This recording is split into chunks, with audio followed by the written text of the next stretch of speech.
할렐루야. 우리 좌우에 계신 분에게 인사할 때 하나님이 당신을 지극히 사랑하십니다. 인사해 주시기 바랍니다. 아멘, 아멘, 아멘. 또 다른 분에게도 한번 인사해 보시기 바랍니다. 하나님이 당신도 지극히 사랑하십니다. 아멘. 그렇습니다. 하나님께서 나만 사랑하는 게 아니라 내 옆에 있는 분도 사랑하시고 또 다른 분도 사랑하시고 우리 모두를 사랑하시는 좋으신 하나님이신 줄로 믿습니다. 오늘 그 살아계신 하나님의 음성을 함께 듣기 원합니다. 은혜 받으실 하나님 말씀은 로마서 16장 1절부터 16절까지 말씀입니다.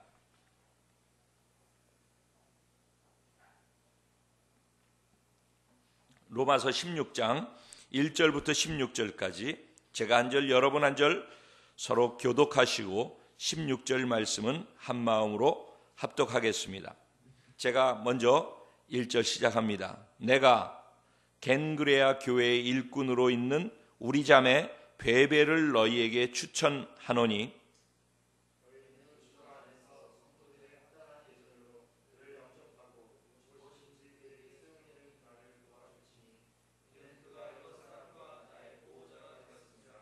너희는 그리스도 예수 안에서 나의 동역자들인 브리스가와 아굴라에게 문안하라.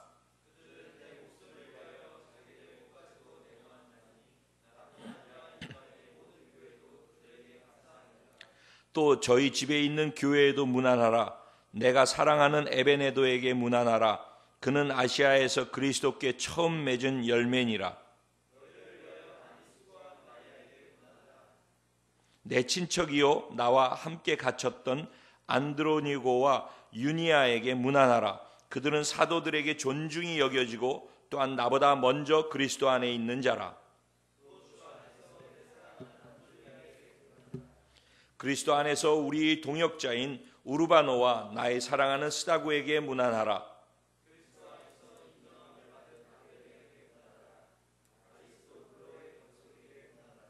내 친척 헤로디온에게 문안하라. 나기수의 가족 중 주 안에 있는 자들에게 문안하라.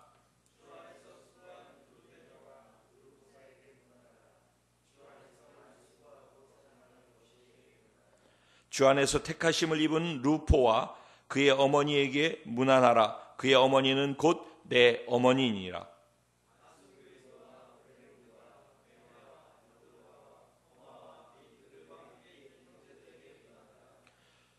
빌롤로고와 율리아와 또 네레오와 그의 자매와 올름바와 그들과 함께 있는 모든 성도에게 문안하라. 다 같이 너희가 거룩하게 입맞춤으로 서로 문안하라. 그리스도의 모든 교회가 다 너희에게 문안하느니라. 아멘. 오늘 이 말씀 가지고 교회를 교회되게 하는 자 바로 당신입니다. 이런 제목으로 주시는 은혜를 나누기를 원합니다. 오늘 이 시간 동일하게 함께 예배하고 있는 순천의 성도님들에게도 동일한 은혜가 있을 줄로 믿습니다. 그리고 중국과 일본과 카타르와 그리고 캐나다 그 이외에 인터넷으로 함께 예배하고 있는 모든 지역에서도 동일한 하나님의 크고 놀라운 은혜의 역사가 있을 줄로 믿습니다. 아멘. 시간이 훌쩍 지나가서 벌써 12월 둘째 주가 되어졌습니다. 올 1월부터 로마서가 시작되어졌는데 12월 둘째 주가 됐다는 말은 로마서가 끝날 때가 됐다는 말이기도 합니다. 오늘 우리가 16장 1절부터 16절까지를 읽었는데 16장이 로마서의 마지막 장입니다. 오늘과 다음 주까지 말씀을 전하면은 로마서는 끝을 맺게 되어집니다. 그래서 순천에 있는 성도님들과도 로마서의 마지막 부분을 함께 말씀을 나누기를 원해서 이렇게 화상으로 하나님 주시는 은혜를 같이 나누고 있습니다. 로마서 마무리를 해야 하니까 다시 한번 잊어버렸던 것들을 되새기면서 로마서가 쓰여진 이유가 무엇인지를 생각해 보기 원합니다. 바울은 한 번도 가본 적이 없는 로마의 성도들을 만나기 원했습니다. 보기 원했습니다. 왜냐하면 그들에게 로마서 1장에서 자신이 표현한 것처럼 무슨 신령한 은사를 나누어 주기 원했다라고 이야기합니다. 그것이 무엇인가를 바로 뒤에 이어서 얘기를 하는데 그것은 바울이 얘기하고 있는 복음이었습니다. 바울은 이 복음을 전하는 데 있어서 부끄럽지 않다고 했습니다. 나는 복음을 부끄러워하지 않는다. 왜냐하면 이 복음이 모든 믿는 자들에게 구원을 주시는 하나님의 능력이 되기 때문이다 라고 이야기를 합니다. 그러면서 구원이 무엇인지, 무엇을 통해서 구원을 받는지 하는 이야기들을 시작하는 것이 로마서의 시작인 것입니다. 그래서 1장부터 시작해서 8장까지 그리고 9장부터 11장까지를 포함해서 구원이 무엇인가에 대해서 이야기를 합니다. 구원을 얘기하기 위해서는 반드시 죄가 무엇인가를 이해해야만 합니다. 그래서 사도 바울은 1장부터 계속해서 4장까지 내용 속에서 죄 가운데 있는 인간에 대한 이야기를 합니다. 모든 인간이 죄인이라는 것을 증명합니다. 하나님이 택한 백성 이스라엘, 그들에게는 하나님께서 특별히 율법을 주셨습니다.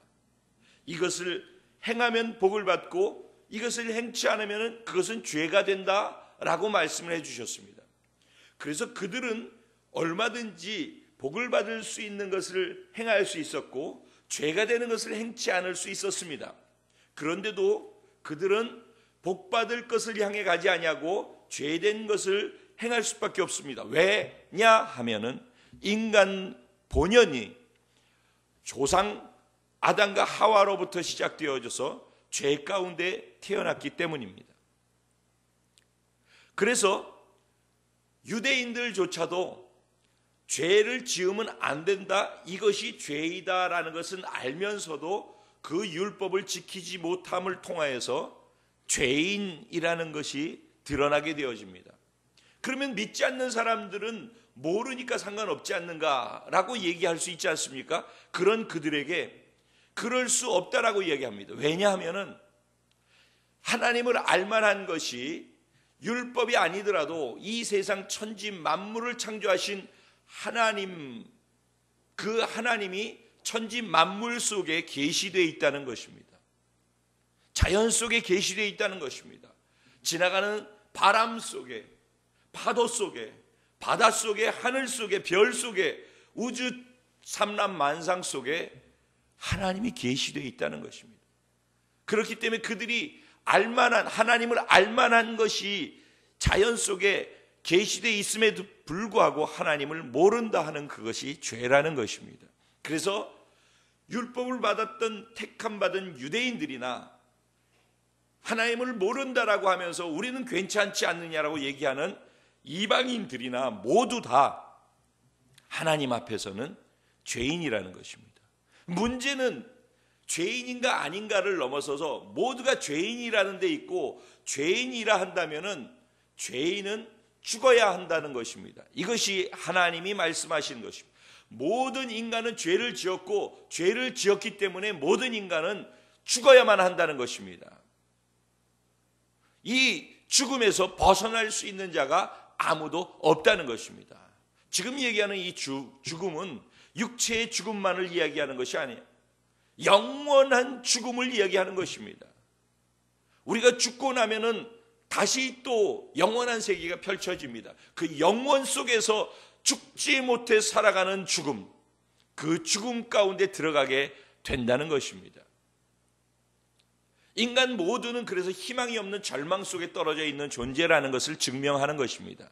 그런 인간들에게 하나님 스스로가 그 인간을 사랑하셔서 인간이 아직 죄인 되었을 때 하나님이 손을 내미셔서 그들을 구원하고자 작정하셨다는 것입니다. 그래서 오신 분이 예수 그리스도입니다. 예수님이 오셔서 우리 인간을 어떻게 구원하셨는가? 죄 없으신 하나님의 아들이 인간으로 오셔서 죄 없이 십자가에 못 박혀서 죽으셨습니다. 흉악한 죄를 지어야지만 매달려 죽을 수 있는 십자가에 죽었습니다. 그 이유는 흉악한 죄를 지은 모든 인류의 죄를 대신 짊어지고 대신 죽었다는 말입니다. 그리고 3일 만에 부활하셨습니다. 그래서 예수님이 죽으신 그 죽음과 그 부활을 하나님은 뭐라고 우리에게 말씀하시냐면, 예수가 죽을 때 너를 위해서 죽었고 예수가 부활할 때 너를 위해서 부활했다는 것입니다. 이것을 내가 믿겠느냐? 네가 만약 믿겠다면은, 믿기로 작정한다면, 그래서 예수를 영접한다면은 예수 죽음 네 죽음, 아멘, 예수 부활이 네 부활 된다라고 선언하시는 것입니다. 이게 로마서 5장과 6장에 쭉 나와 있는 내용입니다. 그래서 예수 그리스도와 함께 죽음에 연합되었고 예수 그리스도와 함께 부활에 연합됨에 대한 것이 무엇인지를 설명해 준 것입니다. 그래서 우리는, 절망 속에 있는 우리 모두는 예수님과 함께 모두 다 우리의 존재는 죽은 것입니다. 우리 옛사람은 죽은 것입니다. 그리고 예수 그리스도의 부활의 생명으로 다시 태어난 존재들입니다.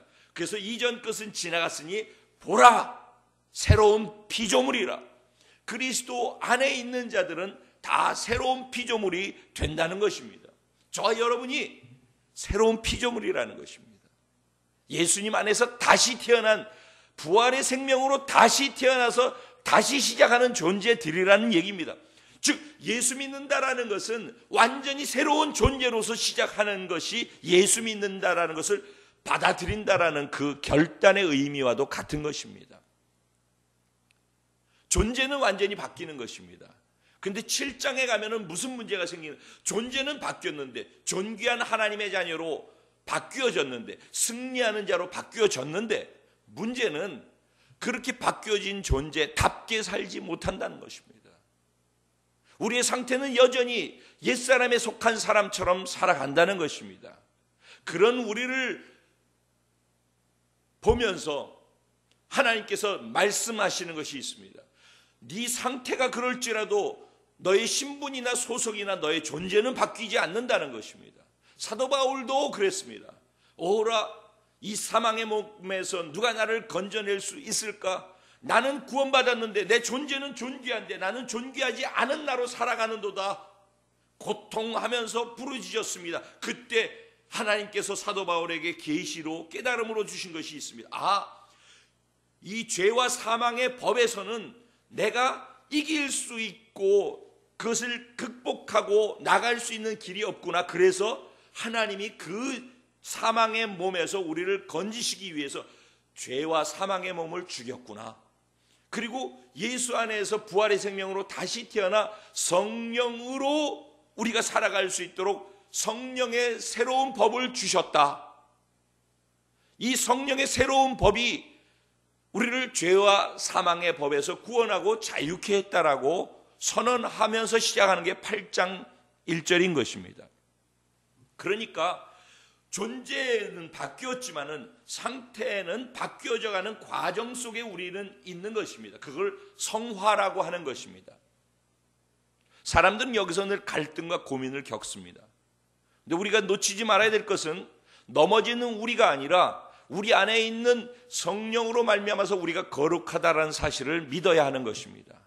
그리고 이미 거룩하게 되어졌다라는 사실 때문에 거룩함을 추구하면서 살아가는 것이, 그런 존재답게 살려고 내 스스로를 바꿔나가는 것이 신앙생활이라는 것입니다. 그래서 이제 12장부터는 이렇게 믿고 구원받은 사람들이 어떻게 살 것인가에 대한 이야기가 나오게 됩니다. 그런데 그럼 9장부터 11장까지는 무엇인가? 9장부터 11장까지는 개인의 구원에 대해서 만족하면서 나 구원받았으니까 이제 이 땅에서 이렇게 살다가 천국 가면 되지라고 생각하는 사람들에게 구원이 개인의 구원만을 구원의 완성으로 보지 않는다는 겁니다. 하나님께서는 온 우주적 구원을 보고 계시다는 것입니다. 사람들은 다 자기중심적이기 때문에 구원도 자기에게만 초점을 두어서 구원을 봅니다. 그런데 하나님은 피조물의 구원까지를 보는 것입니다. 모든 피조물이 인간이 죄를 짓는 순간부터 타락해서 피조물들도 탄식하고 있다라고 성경은 이야기합니다. 언제까지? 예수님이 모든 것을 회복시킬 때까지. 그래서 피조물들도 뭘 기다리고 있는가? 예수님이 오실 날을 기다리고 있는 것입니다. 지금 모든 피조물들이 예수님이 오실 때를 기다리고 있는 것입니다. 예수님이 오시기 위해서 반드시 충족되어야 될 것이 무엇인가? 이스라엘의 구원인 것입니다. 우리의 우리됨은 이스라엘, 즉 유대인으로부터 시작되어진 복음이 우리에게 흘러와서 지금 오늘 우리가 있는 것입니다. 그런데 이제 우리를 통해서 다시 유대인들이 예수 그리스도의 복음을 받아들일 수 있도록 하는 그 일을 우리가 감당해야 한다는 것입니다. 예수 믿지 않는 수많은 미전도 종족들이 복음을 듣고 주님께 돌아오는 일이 있어야 주님이 오실 수 있기 때문에 지금 우리가 개인의 구원에 만족하지 말고 우리가 세상을 구원하는 자로서 믿고 그것을 위해서 살아가는 존재로 이 땅을 살아야 한다는 것입니다. 그게 이루어져서 주님이 오실 때 그때 이 땅에 있는 모든 피조물들도 구원을 받게 되어지면서 구원의 완성이 이루어진다는 것입니다. 이것이 9장부터 11장까지에 감추어져 있는 또 다른 구원의 의미인 것입니다. 그래서 전체 1장부터 11장까지가 구원이 무엇인지를 정확하게 얘기해주고 있는 것입니다. 복음을 통해서. 그러면 이것을 네가 믿겠느냐는 것입니다. 구원을 받는다라고 할 때 너는 이것을 믿겠느냐는 것입니다. 그래서 이걸 믿음으로 받아들인 사람은 그때부터 하나님의 자녀가 되는 것입니다. 하나님이 영이시죠. 영의 자녀가 된다는 것입니다. 왜냐하면 예수 믿고 구원받는다라고 받아들이는 그 순간 성령 하나님이 그 사람 안으로 들어오기 때문입니다. 성령님이 영이신 성령님께서 우리 안에 들어오신다는 것입니다.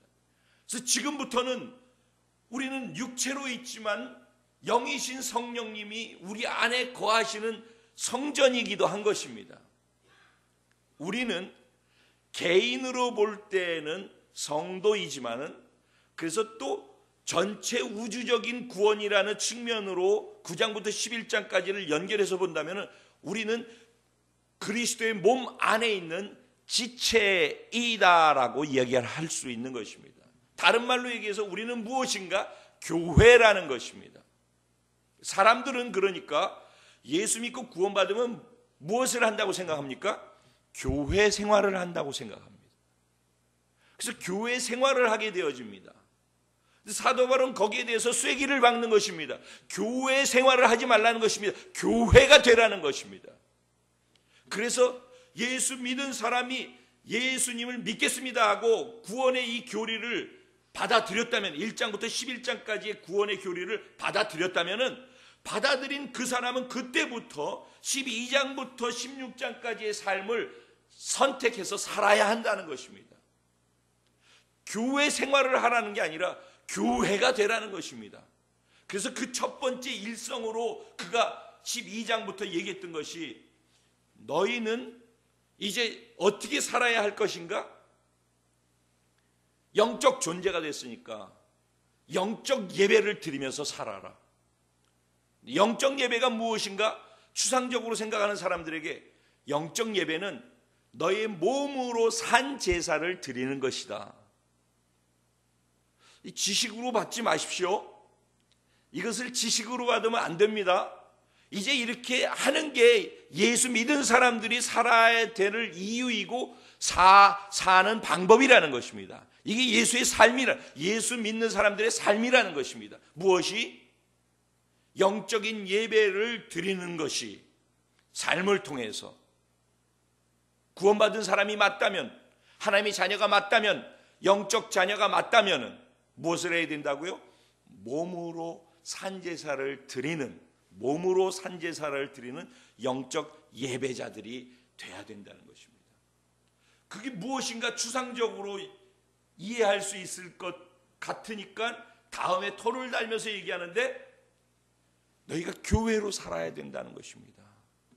그래서 제일 먼저 얘기한 게 교회 생활부터 얘기를 하는 것입니다. 교회 생활을 제일 앞에 놓은 것은 교회 생활이 중요하기 때문이기도 하지만은 더 중요한 것은 왜냐하면 너희가 교회가 됐기 때문이라는 것입니다. 개인의 구원으로 보면 성도로 된 것이지만은 우주적 구원으로 본다면은 우리는 그리스도의 몸 안에 들어온 지체로서의 교회가 됐다는 얘기입니다. 그래서 성도들은 자신이 교회라는 생각을 할 줄 알아야 됩니다. 제가 순천에 가서 대그룹 교회로서만 교회를 생각하고 가는 것이 바람직하지 않고 교회를 세워나가는 데 있어서는 반드시 소그룹 교회도 교회라는 개념을 가져야 되다. 즉 구역도 교회라는 개념을 갖고 인식하고 가야지만 교회가 건강하게 갈 수 있다. 그래서 오른쪽 왼쪽 두 날개가 날개짓을, 대그룹 교회와 소그룹 교회가 날개짓을 건강하게 해야지만 날아가는 비상하는 교회가 될 수 있다는 얘기를 했습니다. 그런데 이 모든 두 개가 다 동시에 잘 건강하게 갈 수 있는 또 다른 비결이 무엇인가? 개개인 성도가 나는 교회다. 큰 교회가 무엇을 해주기를 기대하는 게 아니라 내가 교회이기 때문에 내가 무언가 그 원하는 것을 하지 않고서는 교회는 그것을 이루어낼 수 없다라는 인식을 가져야 한다는 것입니다. 교회에 기대감이 있고 교회에 바람이 있다면은 내가 교회이기 때문에 내가 그것을 해야지 결국 교회가 그것을 할 수 있게 된다는 얘기입니다. 너무너무 중요한 것을 얘기하고 있는 거죠. 그러면서 교회 생활이 무엇인가 얘기를 하는데 교회는 몸의 지체다. 그렇기 때문에 다양하다. 그러면서도 몸이 하나인 것처럼 한 몸이다. 그러니까 통일성과 다양성을 동시에 갖고 있는 것이 교회다. 우리 각자가 얼굴이 다르고 각자의 기질도 다르고 각자 잘할 수 있는 능력도 다 다릅니다. 그것은 다른 것이지 틀린 것이 아니라는 것입니다. 근데 교회의 모든 문제들이 어디서 생겨나는가? 다른 것을 틀리다라고 하면서 그것을 지적하는 데서부터 생겨난다라는 얘기를 하고 있는 것입니다. 그래서 계속해서 반복해서 얘기했던 것이 교회 안에서 일어나고 있는 모든 다툼이나 분열이나 아픔이나 상처나 이런 것들을 사랑과 겸손으로 해결해 나가라는 것입니다. 선으로 악을 이기면서 나가라는 것입니다. 왜 그게 가능한가? 오늘의 나는, 지금의 나는 예수 그리스도께서 십자가에 나를 위해서 대신 죽어주셔서 아무것도 할 수 없는 내가 이 정도 할 수 있는 내가 될 수 있도록 바뀌어졌으니까 지금의 내가 할 수 있는 게 내가 할 수 있어서 하는 게 아니라 예수님의 생명으로 이 믿음을 통해서 다시 할 수 있는 존재가 된 것이니까 지금의 내가 아니라는 거죠. 복음이 나를 이렇게 만들어줬다는 거죠. 그걸 정말 안다면, 정말 믿는다면 지금 내가 잘하고 있는 것을 자랑할 것이 없다는 것이죠. 교만할 것도 없다는 것이죠. 그냥 겸손하게 내가 받은 사랑, 내가 받은 인정, 그것으로 내가 인정하고 싶지 않은 사람, 사랑하고 싶지 않은 사람을 사랑하고 인정하면서 가야 한다는 것입니다. 이게 교회 생활이라는 것입니다. 그리고 지난번에 얘기한 것처럼 믿음이 조금이라도 더 강한 자가 믿음이 약한 자를 품어주고 그를 살리고 세우면서 가야 된다. 강한 자가 약한 자의 약점을 대신 담당해 주면서 가는 것이 교회다 라고 이야기를 했습니다. 세상 사람들과 이웃과는 어떻게? 그들과도 똑같이 겸손함 가운데 그들을 사랑하면서 살라는 것입니다. 원수는 어떡합니까? 원수들까지라도 그들을 저주하지 말고 입으로 축복하면서 사랑을 나누어 주라고 이야기를 합니다. 그게 성도요, 교회로서 살아가는 교회다운 성도라는 것입니다. 그러면 위에 있는 잘못된 권위자나 권세자들은 어떻게 합니까? 세상 권세자들은 어떻게 합니까? 그것도 마찬가지다. 그들도 내가 세웠으니까 나를 인정하고 내 권위를 인정하고 나에게 순종하기를 정말로 원하는 것이 사실이란다면은 내가 세운 불법을 행하는 것처럼 보여지는 권세자들에게도 복종해라. 그게 교회가, 성도가 이 땅에서 하나님의 법 안에서 살아가는 모습이다 라고 얘기를 합니다. 그래서 결국은 사랑과 겸손으로 성령 안에서 예수 그리스도를 드러내면서 살아가는 삶을 사는 것이 그리스도인의 삶, 성도의 삶, 교회로서 사는 삶이라는 것입니다. 여기까지 얘기를 하고 난 다음에 바울은 자기 얘기를 시작합니다. 그게 지난주 이야기이죠. 뭐라고 얘기를 하는가? 나는 정말 로마로 가기를 원했다. 처음에 1장에서 얘기했던 얘기로 다시 돌아오는 것입니다. 내가 너에게 무슨 신령한 은사를 나눠주기 위해서 거기 가서 너희를 보기 원한다 라고 얘기했던 것을 다시 끄집어내는 것입니다. 15장의 뒷부분에서 내가 너에게 정녕 가기 원한다. 그건 몇 년 전부터 내가 원했던 것이다. 그런데 여러 번 길이 막혔다. 지금도 가고 싶은 마음은 굴뚝 같다. 왜냐하면 내가 거기 가서 너희를 만나고 너에게 위로도 받고 너희도 격려해주고 그리고 너희가 부어주는 그 재정과 그 기도와 그 후원과 그 후원자들과 함께 마지막 땅끝이라고 하는 스페인으로 내가 가서 땅끝까지 복음을 전하라고 하신 그 예수님의 말씀을 순종하고 지키기를 원한다. 난 로마 교회 성도들이 여기 같이 동참할 수 있었으면 좋겠다.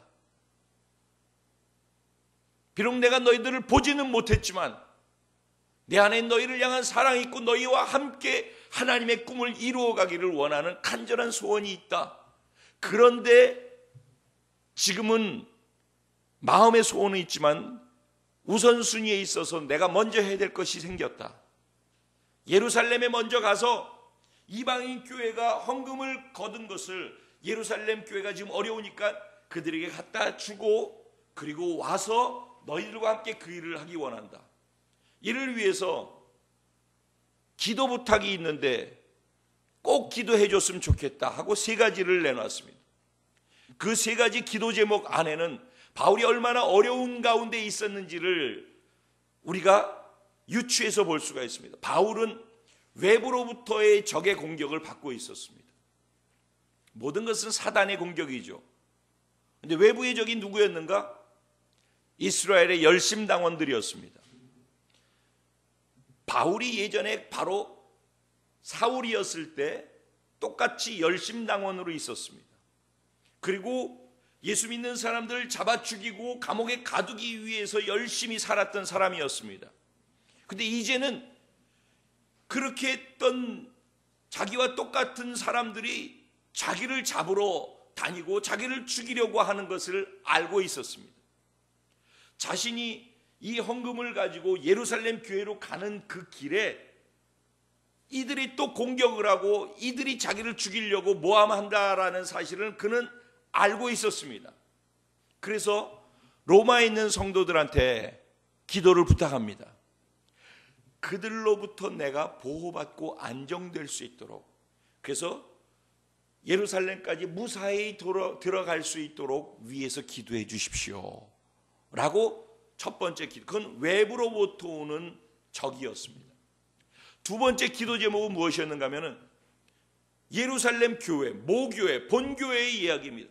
본교회에 내가 이 헌금을 가지고 갔을 때 본교회 사람들이 이 헌금을 준 이방인 교회 사람들의 그 마음을 받을 수 있도록 기도해 주십시오. 왜냐하면 예루살렘 교회 사람들은 자기들밖에 몰랐던 것입니다. 예루살렘 교회 안에서 유대인들만 구원받고 유대인들끼리만 율법을 지키는 자들끼리만 있으면 좋다라고 생각을 했던 것입니다. 우리 교회만, 우리끼리만 있으면 된다, 우리 교회만 부흥하면 된다라고 생각했다는 것입니다. 근데 하나님께서는 베드로에게 그렇게 생각하고 있는 그 생각을 깨뜨렸습니다. 이방인들에게도 구원이 있다라는 것을 말씀하셨고 그들에게 가야 된다고 말씀하셨습니다. 그리고 사도 바울은 그 사명을 받은 사람이었습니다. 그리고 이방인에게 그가 나아갔던 것입니다. 그래서 많은 기적과 이사를 통하여서 이방 선교를 해서 유럽 전체가 복음화되어질 수 있도록 1차, 2차, 3차 선교 여행을 성공리에 마치지 않았습니까? 그런데 이 예루살렘에 있는 성도들은 그것을 인정하려고 하지 않는 것입니다. 그러니까 바울이 마지막 땅끝으로 마지막에 사역을 하러 가고 싶은데 본교회에서 자꾸 그것을 어려워하게끔 느끼게끔 한다는 것입니다.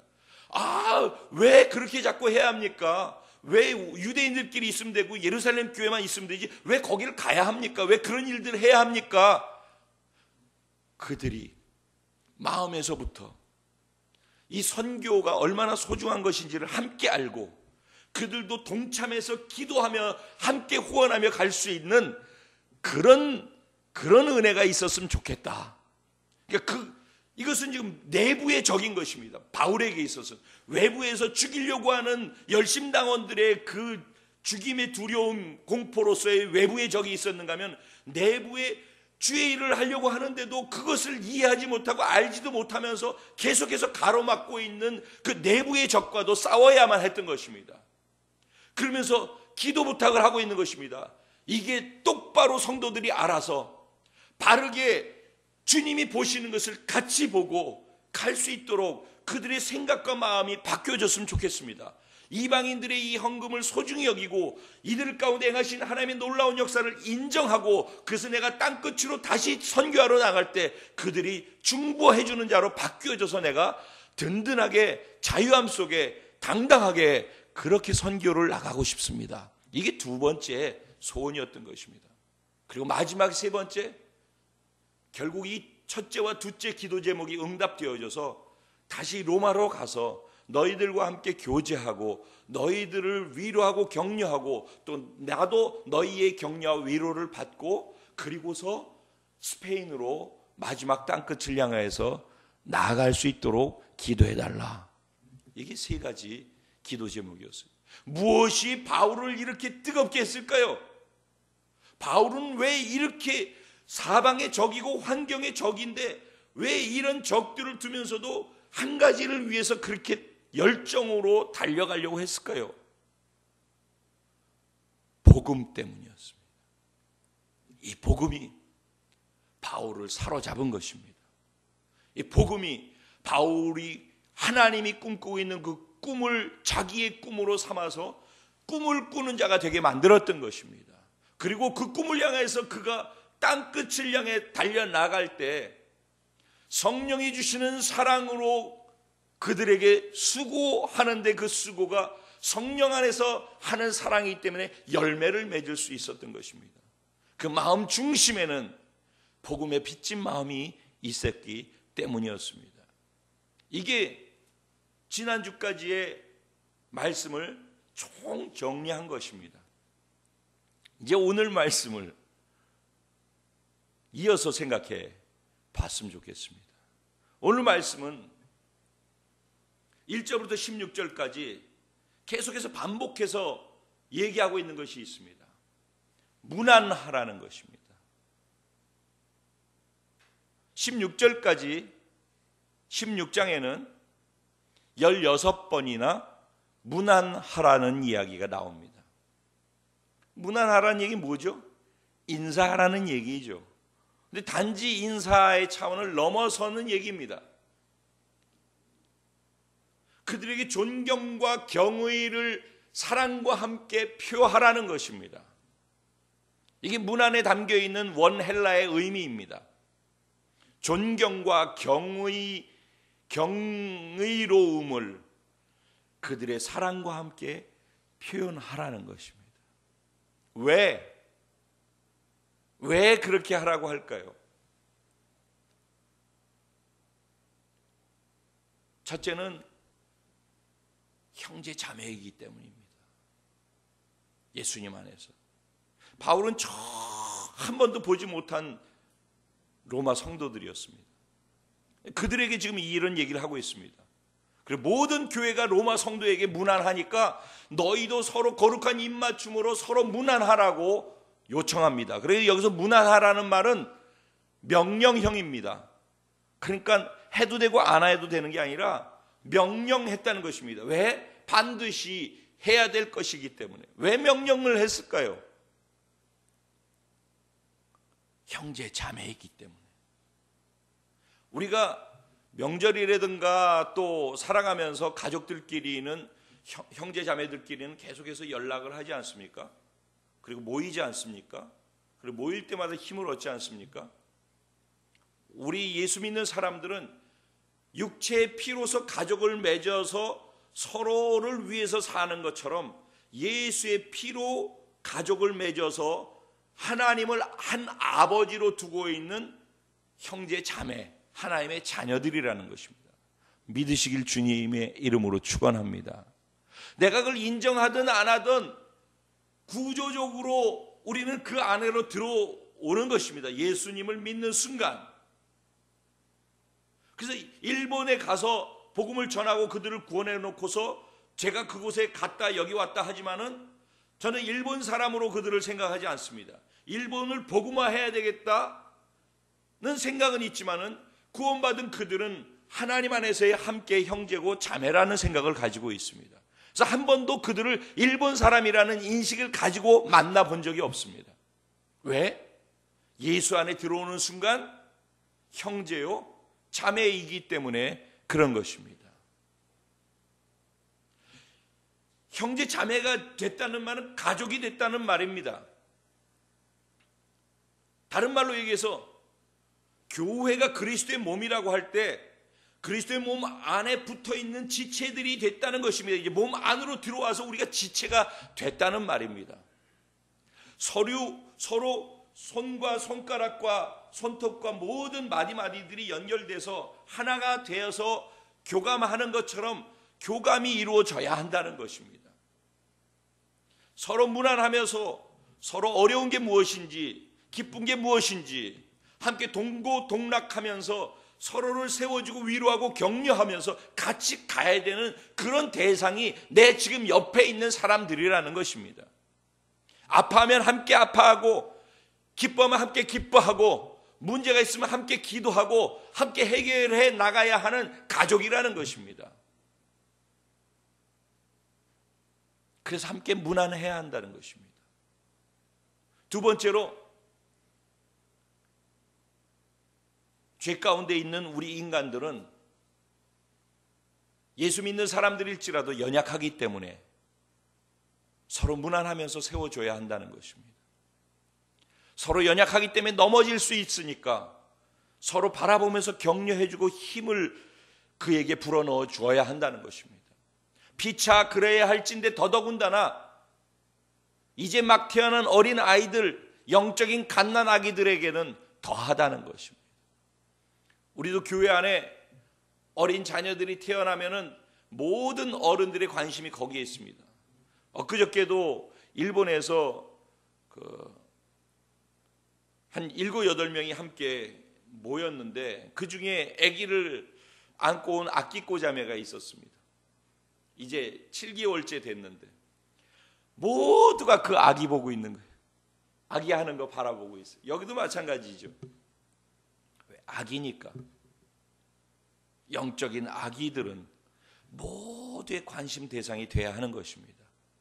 그리고 그들을 수시로 바라보고 위로하고 격려해주고 이렇게 세워주는 역할들을 서로가 해야 한다는 것입니다. 우리가 잘 알고 있는 예화이기도 하더라고요. 도쿄 올림픽 열릴 때 도쿄 메인 스타디움을 확장하기 위해서 공사를 하는데 옆에 있는 그 건물, 지은 지 3년밖에 안 된 건물을 부시고 그 옆에다가 더 넓게 확장시켜야 되기 때문에 3년밖에 안 된 건물을 철거해야 됐습니다. 그래서 철거하는 과정에서 그 도마뱀 하나가 못에 찔려가지고 꼼짝 못하고 있는 도마뱀을 발견했는데 그 도마뱀이 살아있더라는 겁니다.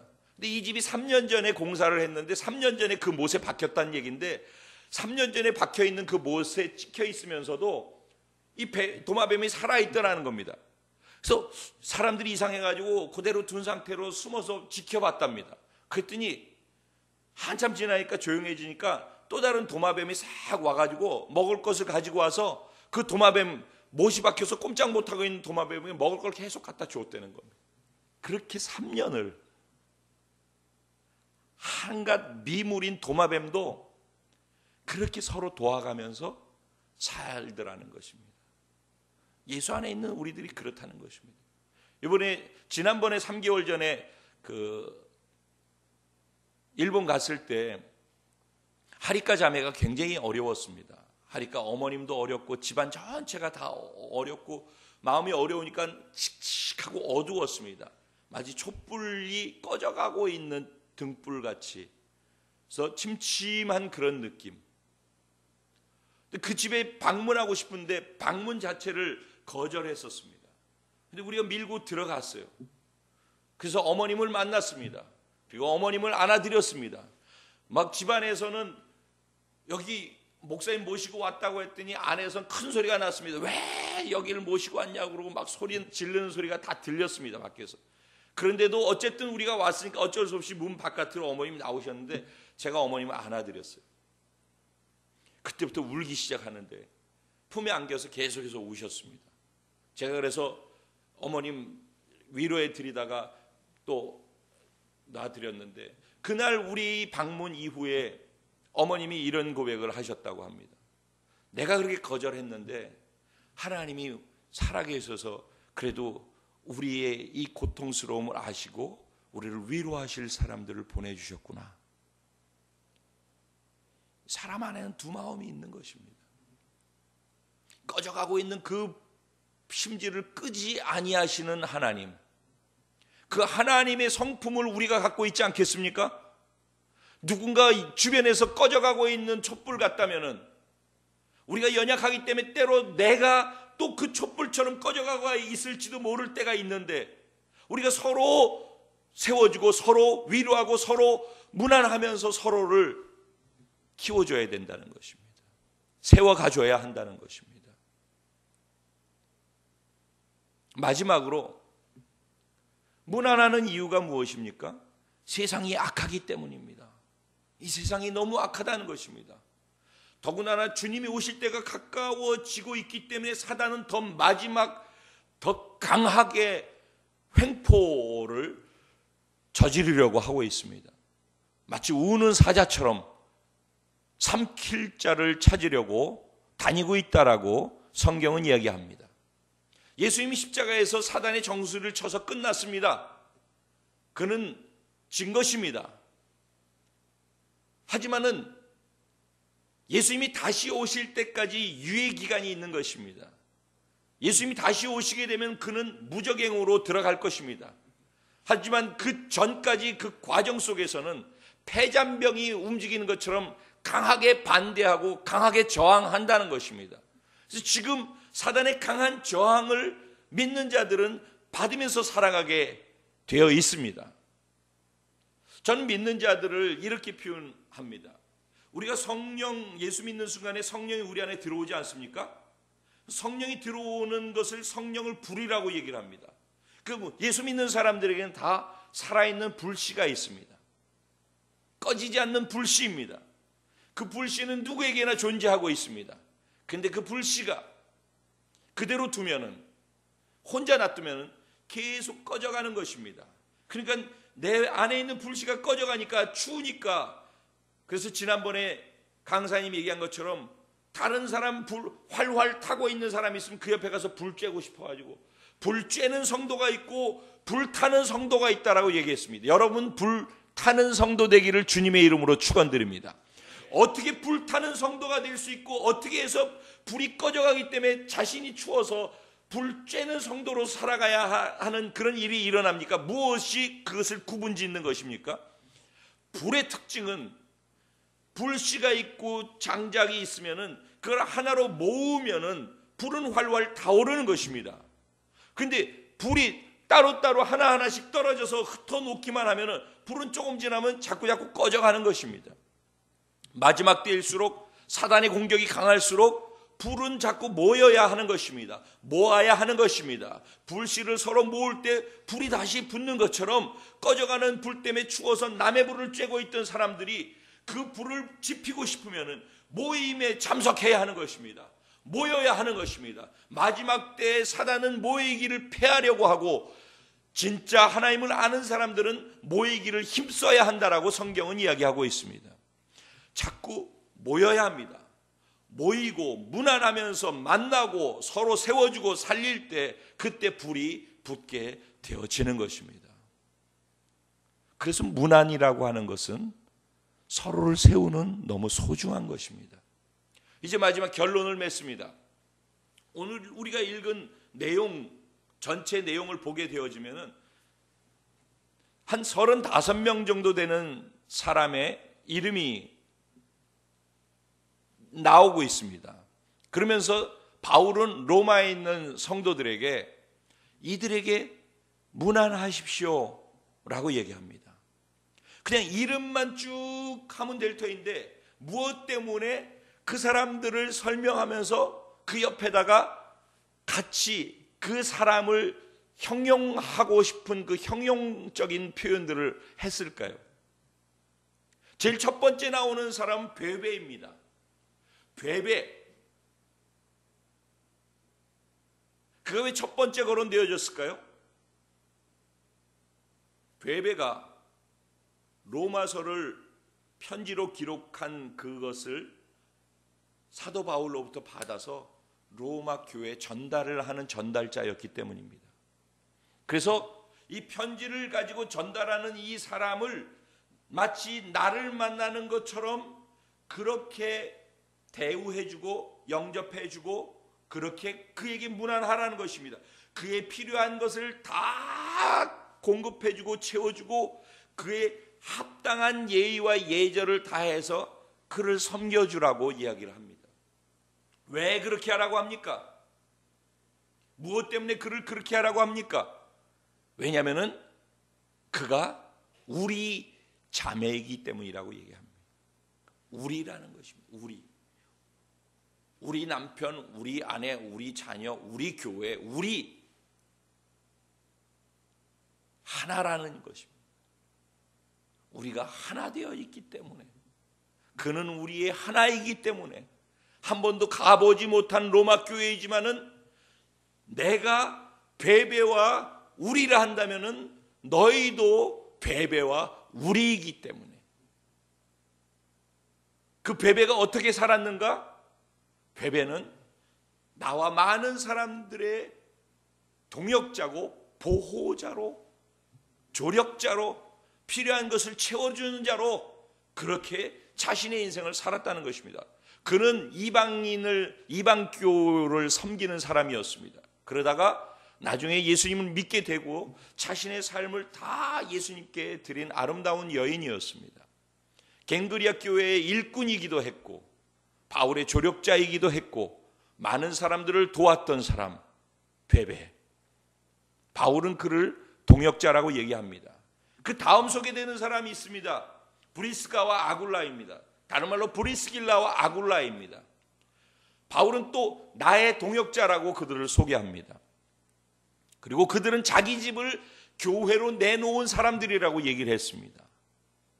이들은 자기 집을 교회로 썼습니다.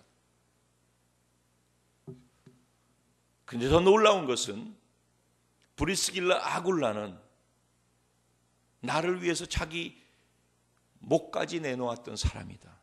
내 목숨을 위해서 자기의 목을 내놓았던 사람이다.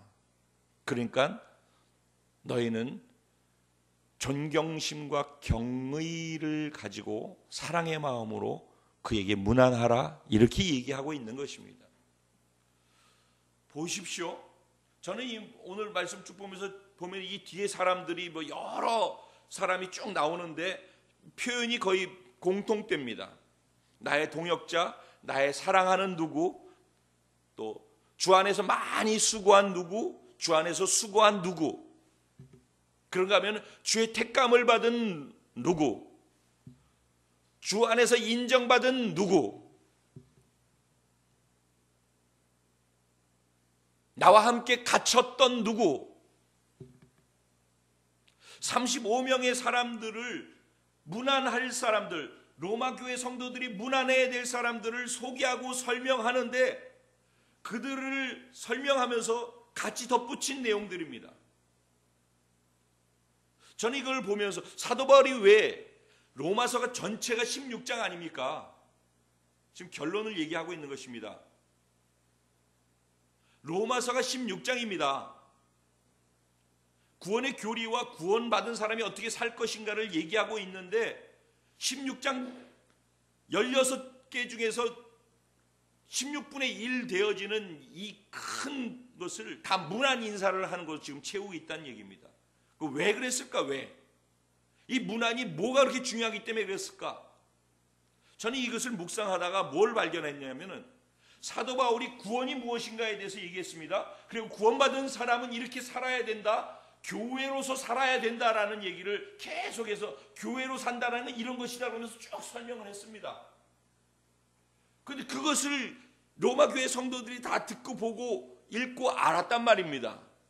근데 그렇게 지식으로 알고 그냥 있는 그들이 지식으로 알고 있기를 원치 않았다는 것입니다. 여러분, 어저께 오자마자 뉴스자가 봤더니 조광래 감독이 경질이 됐더라고요.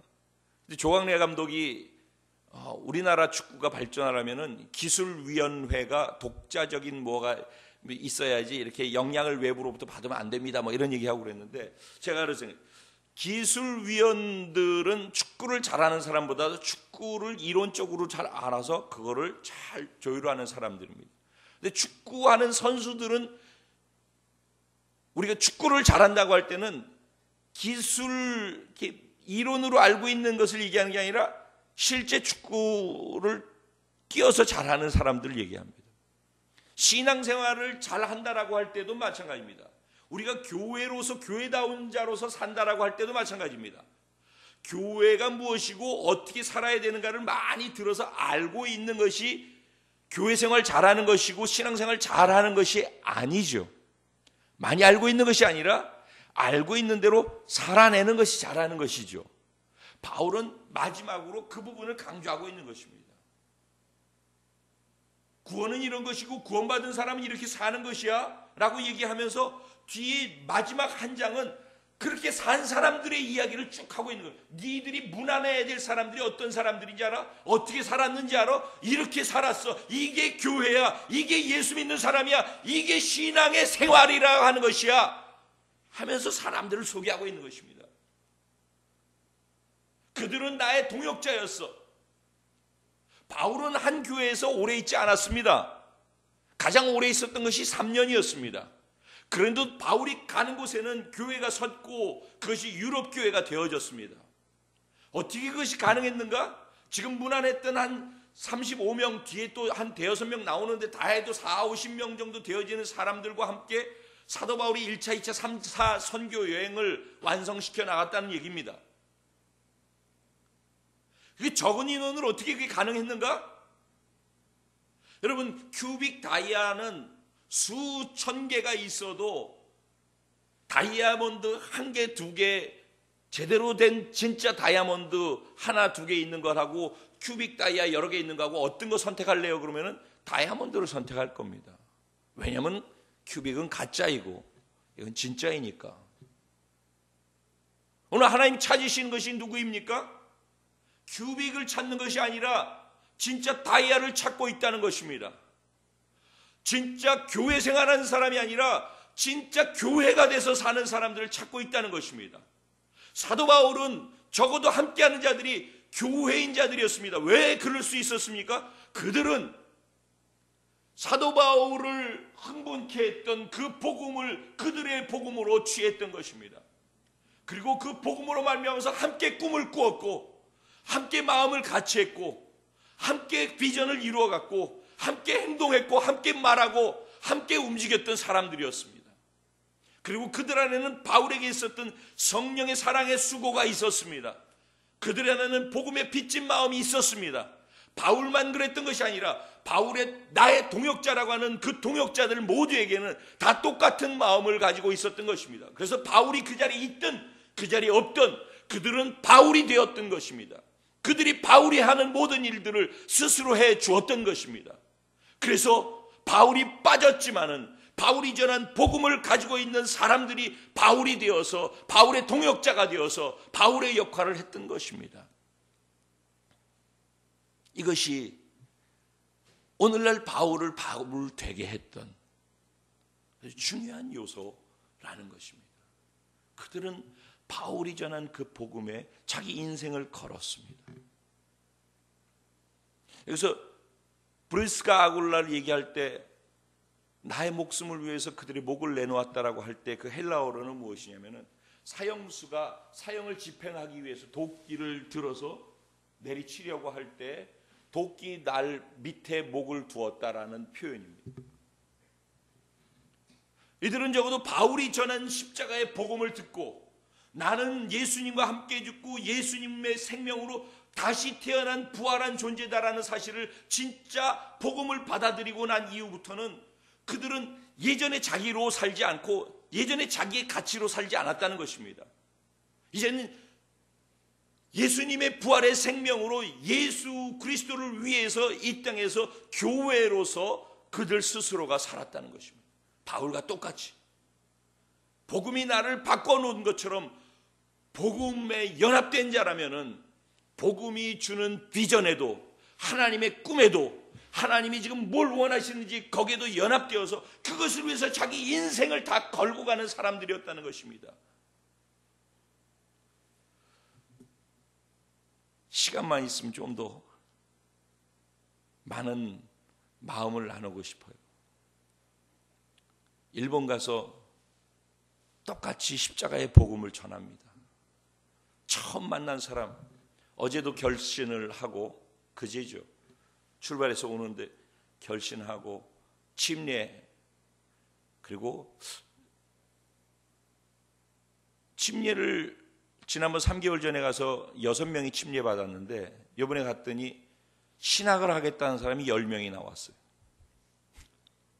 할렐루야. 참 희한한 일이죠. 전도가 안 된다고 선교가 안 된다고 하는 것이 일본인데 어떻게 우리 안에서 그런 일이 있는지 놀라워요.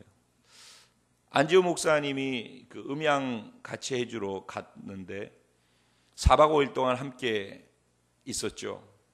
말없이 옆에서 제가 도착하는 날부터 마지막 여기 한국에 오는 날까지 무엇을 하면 어떻게 지내는지를 다 보았습니다. 그리고 공항에서 박석철 전도사님 나오셨는데 안 목사님, 석철 전도사님에게 4박 5일 동안 보고서 느낀 것을 한마디로 얘기하라면 어떻게 얘기할 수 있을까요? 신사도행전이요. 사도행전에 있는 것이 지금도 동일하게 우리 교회를 통해서 목사님을 통해서 일본에서 동일하게 그 일이 일어나고 있다는 것을 보았습니다. 사실이거든요.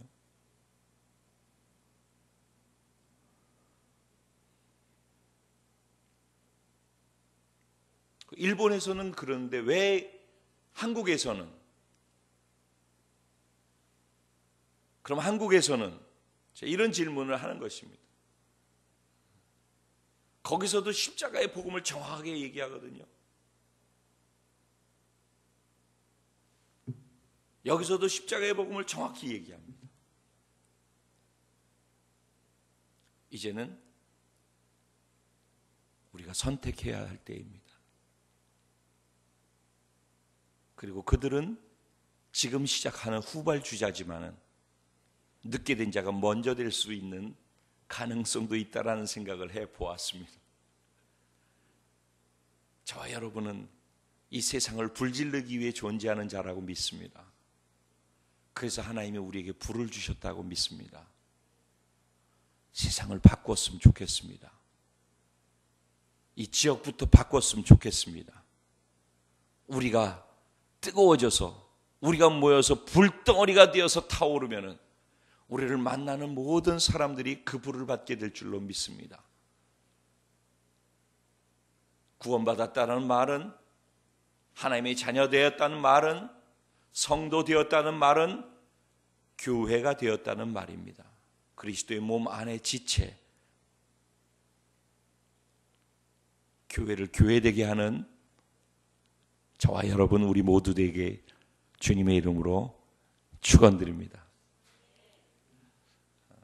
그렇게 할 수 있도록 성령이여 도와주시옵소서.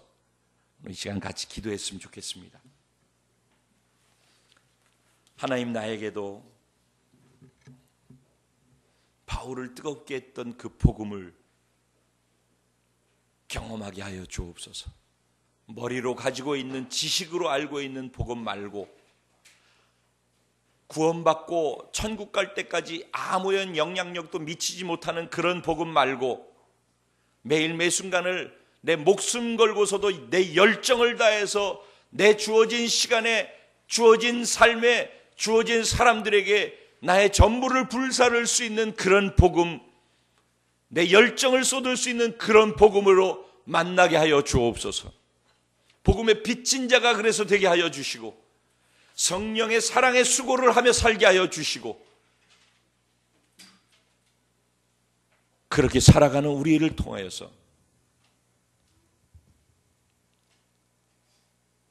하나님의 나라가, 하나님의 교회가 이 땅에 확장되게 하시고 주님이 곧 오실 수 있는 그런 역할을 우리가 징검다리로 할 수 있게 하여 주옵소서.